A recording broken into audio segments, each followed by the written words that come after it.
All right, in less than 3 weeks' time, San Francisco will have a new mayor. Since November, Mayor-elect Daniel Lurie has been filling out his administration, and ABC 7 News reporter Monica Madden is following that story. Very closely, and let's talk about these new advisors that he's putting into place. Yeah, Dan, I mean, these are going to be the top people who is advising him as he begins his transition to office and navigating his first term with hefty challenges awaiting him on day one. So while the mayor-elect is new to City Hall, he is plugged in and using those connections to help deliver on his promises to San Franciscans.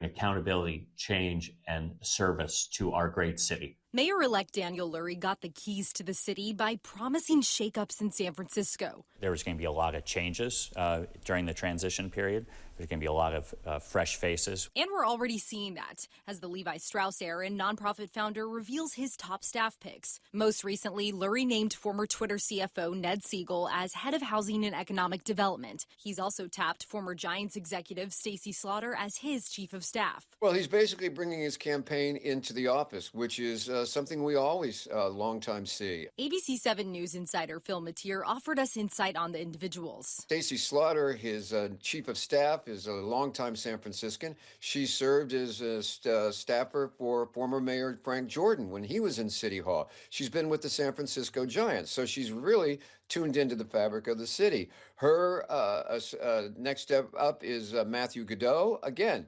he has been in City Hall for past mayors and now is coming back. Ned Siegel, well, that's an interesting one. He's a longtime, lifelong friend of Lurie's.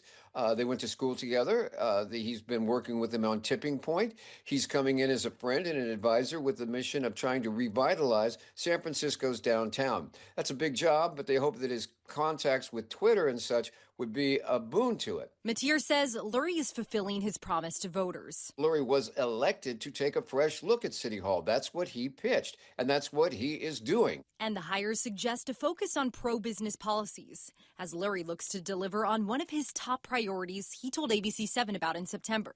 I just want to turn around the city that I love, and 8 years from now, artists, creatives, business leaders are going to be like, I got to be in San Francisco. While the incoming mayor has been looking outside of City Hall for his immediate staff, he still has two major appointments left, chief of police and head of SFMTA. And those are the two most important appointments. We'll see what happens.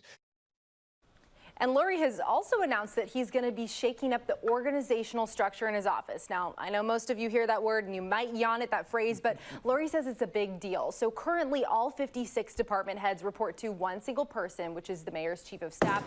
Now, under Lurie, he announced earlier this month that he's going to add 4 policy chiefs to coordinate with the departments on different issues, saying it's going to improve with cooperation and communication amongst everyone in the city. So you'll be having more of, 4 different people for all of those department heads to talk to rather than just one person. Maybe more manageable, actually. Right. Possibly. I mean, that's the goal, right? So we'll see. All right, Monica, thank you.